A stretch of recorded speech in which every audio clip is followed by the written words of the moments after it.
Good afternoon, students. Good afternoon, sir. Good afternoon, sir. Only 6 students are still there. Where is the rest of students? Purpose? Please put a message in the WhatsApp box to join the class immediately. Okay, sir.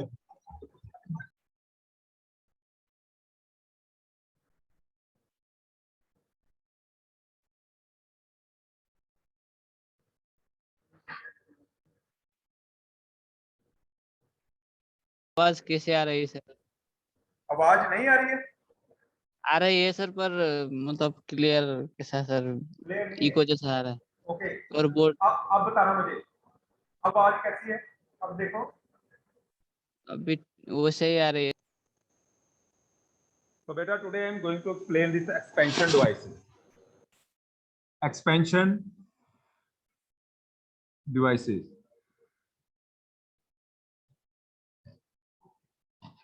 So what is expansion devices? Okay, so first of all I am going to tell you this VCR cycle, vapor compression cycle. What is VCR cycle?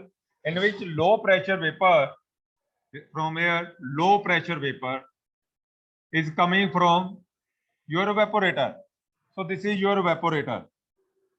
Okay, in which low pressure vapor is coming inside into the compressor where it is compressed, and both the pressure and temperature will get increased. Okay, after compression, the high pressure and temperature vapor is going to condenser. So this is your condenser. So this is a condenser is also acting as an heat exchanger. So with the help of which the heat is flowing to the atmosphere. Okay. So there is a phase change in the condenser as vapor refrigerant entering into the condenser, but due to it will reject the heat to the surrounding. So there will be a change in the phase. There is a change in the phase. So vapor refrigerant is converted into your liquid refrigerant in the condenser. Okay. After this, then there is a expansion valve here. So what is the main function of expansion valve? So it is just reducing the pressure. Okay. So it is metering the refrigerant through it and reducing the pressure. And in this case, when there is a phase change, the liquid refrigerant entering inside the expansion valve, where its pressure and temperature both will get reduced, and also metering the refrigerant, and then that low pressure refrigerant entering into the evaporator, from where it will taking the heat load.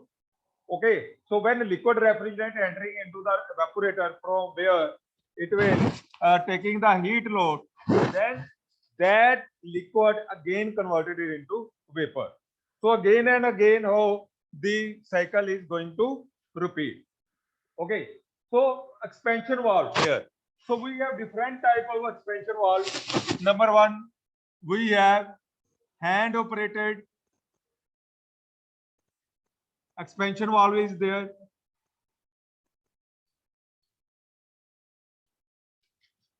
Number two, automatic expansion valve is there.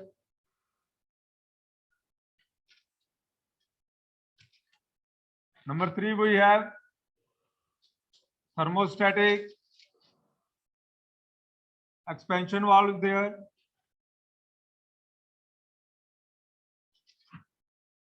Number four, low side float valve.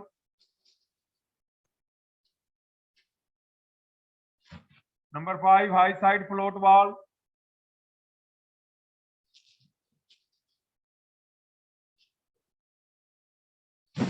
And next we have capillary tube. I have already told you where we will use this capillary tube. In our household use, refrigerator is there. So in a refrigerator, small machine, we are using capillary tube. So for big industry or in industry, we are using expansion devices. Okay, so we are using expansion devices. So we have different type of expansion capillary expansion devices are there. So I am going to explain one by one. So I am going to share this PPT from where I will explain the different type of expansion valve.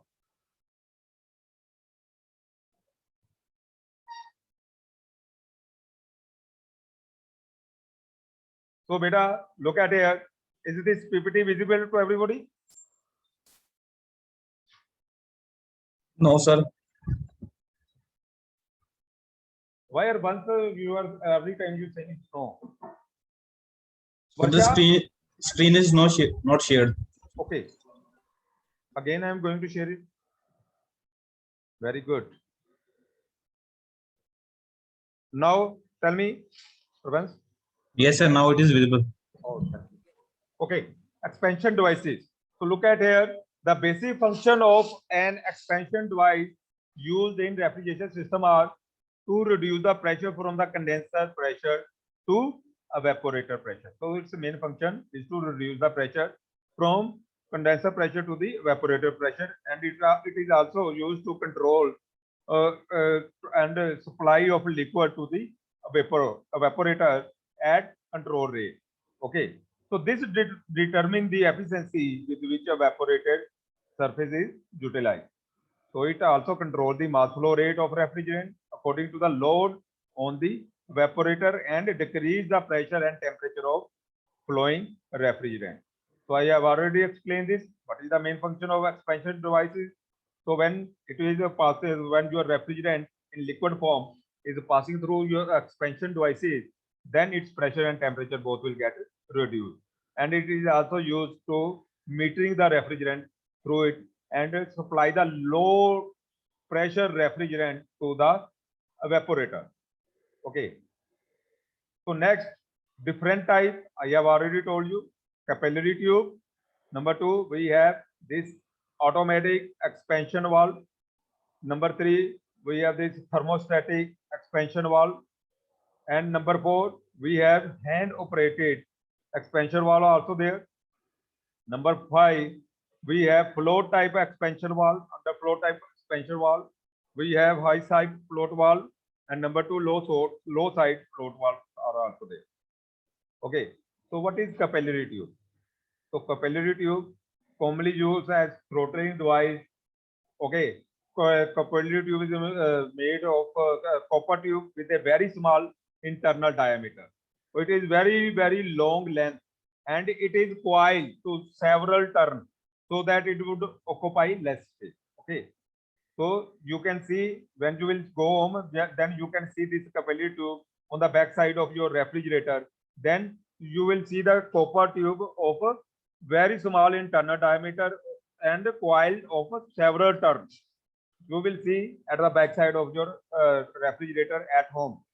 Okay, so that is called the capillary tube. So for small devices, uh, this capillary tube is used in small devices only, not for big devices. So in big devices, we will use the expansion devices, and for refrigerator purpose, for small devices, we will use this capillary tube. Okay, so it's a pressure drop suddenly due to the refrigerant.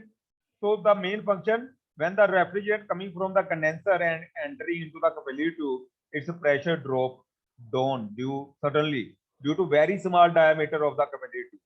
Okay, and when it will pass through the small diameter and long length of this pipe, then there will be a fall in pressure of the refrigerant due to small opening of the capillary tube. This device is very simple and does not have any moving part, and it is of low cost. Why? Because it does not have any moving part and it has very low cost. Okay, so you will see this type of coil will be there. Copper tube pipe coil will be there. Very small diameter and long length. That's why it is coiled in turns. So look at it. So this type of coil is known as capillary tube. Okay, and this and the dryer is attached at the end of this capillary tube. So if any moisture is come inside into this refrigerator VCR cycle, then it will this will have, absorb the moisture. So through absorbing the moisture, it is filled with silica gel. Okay, so silica gel will absorb the moisture, and it will not absorb refrigerant. It is only absorb moisture. Okay, if moisture is there and dryer is not there, then it will choke the whole system. So look at here, it will choke the, then your water, when it will come through this small diameter pipe, then it will be condensed. If it will be condensed, then what will happen? Then whole system will be choked out. Then there will be no moving of refrigerant through this capillary tube. Okay, that's why dryer is placed before, okay, before this capillary tube, so that there will be no moisture will go further to the evaporator. So this type is known as coil, is known as capillary tube. So capillary tube is the most commonly used expansion device in small refrigeration units such as domestic refrigerators, window type air conditioners, and in water coolers. Okay. The advantage of capillary tube are its simplicity, low cost, and the absence of any moving part. The disadvantage associated with this device is that the refrigerant must be free from moisture and dirt. Otherwise, it will choke the tube and stop the flow of refrigerant. It cannot be used with a high fluctuating load condition.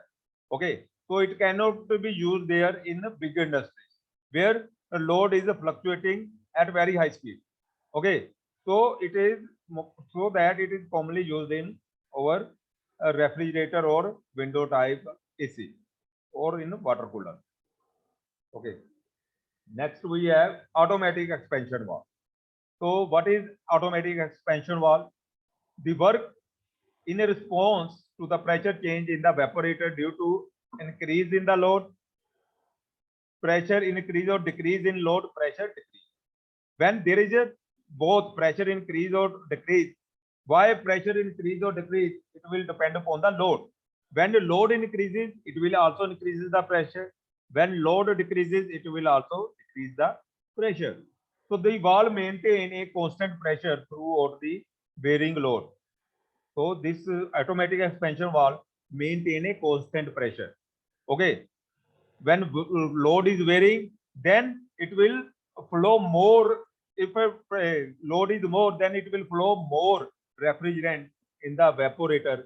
And when there is a less load, then it will flow less refrigerant to the evaporator. So it will just control the flow of refrigerant which is flowing to the evaporator. Okay, so this figure consists of a needle valve, a seat, a diaphragm, and a spring. Okay, the opening of the valve in the seat is controlled by two opposing forces. So there will be two forces is acting there. Number one, look at here in this diagram. So two forces. So look at here first in this diagram. One spring is there. So it will put a so spring load is there. Okay, it will put the pressure on this diaphragm. So, and two forces acting from the lower side. One is evaporator pressure, and the second one is your uh, uh, uh, only evaporator pressure and adjusting screw. So you can, with the help of this adjusting screw, you can adjust the this diaphragm. Okay. So one is acting from the above side, that is called spring pressure, and another one is acting from the lower side, that is known as evaporator pressure.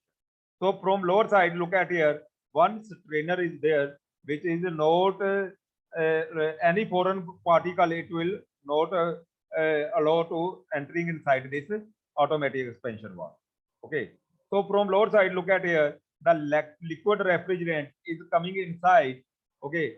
And when this valve is below this valve seat, then the refrigerant will flow from lower side to the upper side, and then it will flow to the evaporator, from where it will take the heat load. And if load is more in the evaporator, then it will put more pressure. Okay, then if the evaporator pressure will be more, then this will act the diaphragm to move upward, then it will close the this valve seat. and valve. Okay, then there will be no any flow of refrigerant inside the evaporator. But when there is a less load, then what will happen? Then more refrigerant will be flow from then the because why? Because the spring will move this diaphragm to the lower side. Then again more refrigerant will flow from lower side to the upper side. So this is the diagram of the automatic type expansion valve. Okay. So application and advantages of automatic expansion valve. So these valves are cheaper. Okay. So in this case, first of all, look at here. Assume the spring is adjusted initially to maintain a pressure of 1.5 bar. Okay. First of all, the spring is adjusted is 1.5 bar in the evaporator. If the pressure fall below 1.5 bar due to decrease in load, then what will happen? The spring pressure will exceed the evaporator pressure and cause the valve to open. Then the valve will be open if spring pressure will exceed. Okay. This pressure will increase, then it will put more pressure on the diaphragm and your diaphragm will move downside and this will cause the opening the valve. Okay. If the pressure in the evaporator increase due to increase in load above 1.5 bar, okay, if the pressure inside the evaporator will increase above the 1.5 bar, then what will happen? Then it will exceed the spring tension and valve move in closing direction. So look at here. If pressure inside, which is the liquid refrigerant, which is going to evaporator, if that pressure will increase, then it will evaporator pressure move, then it will move the diaphragm upper side, then this valve will close inside this valve seat, then there will be no flow of refrigerant. So this is how the working of this automatic type expansion valve. Okay. So next, application and advantages of automatic expansion valve. These valves are cheaper. Okay. Next, it can be used where the constant and condition load is maintained in evaporator. Okay. Used in where the application, we will use this type of automatic expansion valve in milk chilling units. Number 2, water coolers. Number 3, air conditioning unit system. Okay. So under these three, we will use this automatic type expansion valve. Next, we have expansion, thermostatic expansion valve. So look at here in this figure. So there will be, look at here, 3 pressure will be there in this case.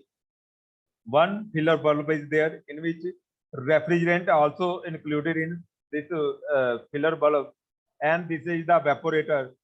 Okay, and lower side again, this is the spring. 1 spring pressure is there. Okay, 1 diaphragm. This diaphragm is moving up and down with the help of this filler bulb pressure, and number 2, this is spring pressure, and number 3, the pressure inside the evaporator. So 3 pressure is acting on this diaphragm. 2 pressure is acting vertically upward with the help of this spring and evaporator pressure, and 1 pressure is acting on the above on this diaphragm with this filler bulb. When the refrigerant inside the filler bulb evaporate, okay, with the more evaporate, when it will come into contact with this evaporator, okay, so it will get evaporate and it will put a more pressure. When it will put a more pressure, the diaphragm will move downside, so it will exceed the pressure both which is coming from the tension from the spring and the pressure inside the evaporator. Okay, so it will start moving downward. When it will start moving downward, more liquid will come inside into this thermostatic expansion valve. So through this seat, it will go to the evaporator, from where it will take more load.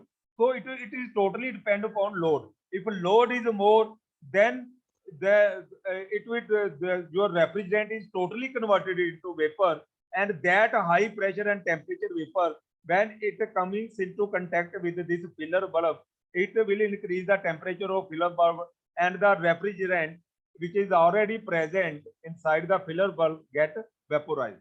When it will get vaporized at the end, then its pressure and temperature both will get decreased. And when there is a less load inside, so less refrigerant is converted into vapor, then it will put a less load on the diaphragm, so less refrigerant will be moved inside the this evaporator. So this is known as thermostatic expansion valve. So in the case of automatic expansion valve, there are only two forces acting in automatic type expansion valve. As you know, one force is acting from vertically downward with the help of this with the tension of this spring, and one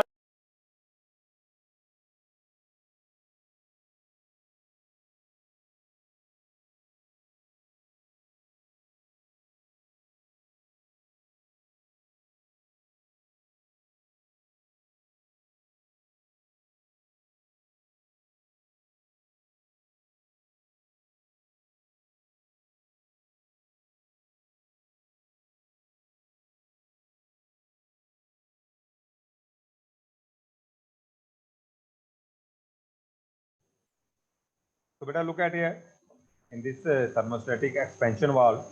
One force is acting vertically downward on this diaphragm, and two forces is acting vertically upward from lower side to upper side.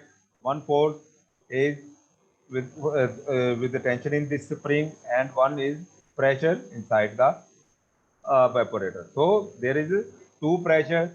So the pressure difference will move this diaphragm up and down.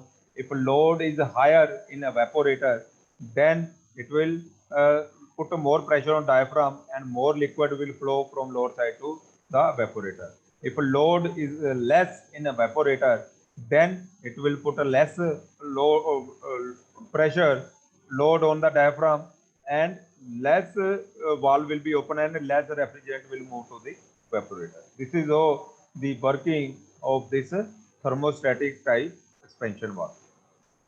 Okay, so this is all the theory of this thermostatic expansion valve. Now, what is the advantages? Advantages, it provides excellent control of refrigeration capacity, as the supply of refrigerant to the evaporator matches the demand. Okay, so and what is the disadvantage? The filler bulb must always be in good thermal contact with the refrigerant tube. Okay, if the filler bulb is not in good contact with the refrigerant tube, then what will happen? Not proper vaporization will be there, and then it will not put a more pressure on the diaphragm. So this is the advantage. If there is a gap in the filler bulb and your filler bulb and evaporator, outlet of evaporator, then this expansion valve, thermostatic expansion valve will not work properly. So this is the main disadvantage. Okay. Next, we have this hand operated type expansion valve.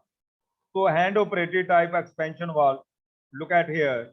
A main valve expansion is that it make no automatic adjustment. There is no automatic adjustment in this hand operated expansion valve. So this valve is operated by manually.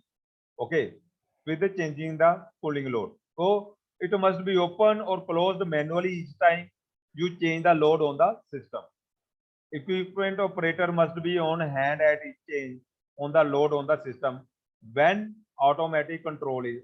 So when more load you required, then you will just open this valve with your hand wheel. Okay, and you can also close this valve when there is a less load. Okay, so this is not an automatic type of valve. So look at here, one hand wheel is there, valve stem is there, packing, and this is the valve needle. When you will rotate anti-clockwise, then this valve will move upside. Then this valve will be open, and refrigerant will flow from this condenser side expansion valve condenser side to the evaporator side. Okay, and if the load is less, then you will rotate clockwise. then this valve will open less, then less refrigerant will flow from your condenser to the evaporator. Okay, so this is how the working of this hand operated type expansion valve. Next we have this float type expansion valve. So what is float type expansion valve? Float type normally used for flooded evaporator.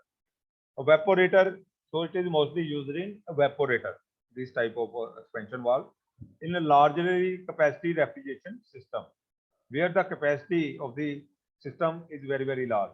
There we will use this float type. Okay, it open or close depending upon the liquid level as sensed a float. Okay, plastic ball will be there, which is moving upside and close the valve, and if it will move lower side, then it will open the valve. Okay, so the float valve always maintain a constant liquid level in the chamber. So it is utilized to maintain a constant liquid level in the chamber called float chamber. Okay, in which liquid your refrigerant is filled. Okay, so depend upon the location of the float chamber. So where it is located on high side and lower side, low side. So where when this float valve is located in a high side, then it is called high side float valve. If this float valve is located on low side, then this valve is called low side float valve. Okay, so high side float valve maintain the liquid level in a float chamber connected to the condenser. Okay, so the liquid which is coming to the condenser, then after condenser, this float valve is attached on high pressure side. So in this case, high pressure liquid is coming from the condenser. After when the liquid is coming, it is stored inside this float chamber. So valve is there, float type valve is there. When the desired liquid level is filled inside, it will close the valve. Okay. When the load in the evaporator is increased, this will go upside. Then more refrigerant will flow through this expansion valve to the evaporator. Okay. This means this float valve will come downside and it will open the valve, and more refrigerant will flow from the condenser to and again fill this high side float chamber, and this will flow more refrigerant to the evaporator to take more load over there. Okay, this is all the working of the high side float valve. Okay, it allow only fixed amount of refrigerant on the high pressure side. The bulk of the refrigerant is stored in low pressure side, and there is a possibility of so it will be mostly used in flooded type or direct expansion type evaporator. So this type of valve, high side float valve, is mostly used in flooded type or direct expansion type evaporator. Next we have this low side float valve. So what is low side float valve? So I will explain with the help of this figure. Look at here. So the liquid, so this is a place with the evaporator on the low side pressure side. Okay, low pressure side, evaporator side. So look at here, the liquid from the condenser is coming inside this chamber. This is known as surge chamber. So there is a metering orifice. Metering orifice is working with the help of this float valve. Float valve, valve is there. Okay, so it is filled when more evaporator pressure will get increased, then more liquid will supply, more refrigerant will supply to the evaporator. So look at here, this is from a low vapor side. So in this case, if a more load will be there, then more liquid will supply to the evaporator. Then the refrigerant level inside this chamber will lower down. Then more refrigerant will entering inside this surge chamber. Okay.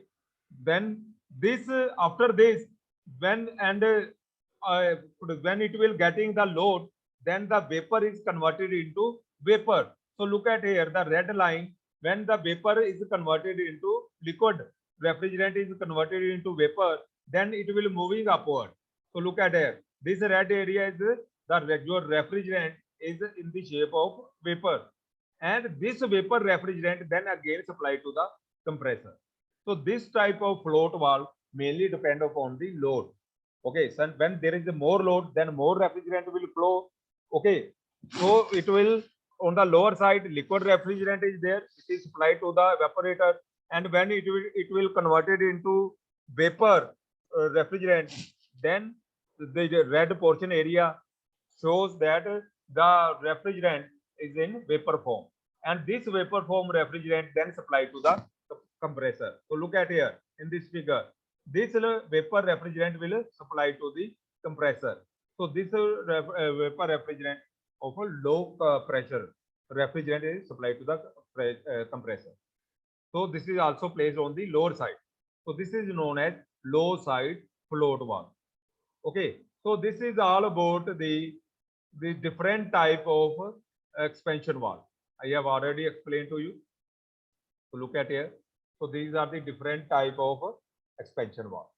Okay,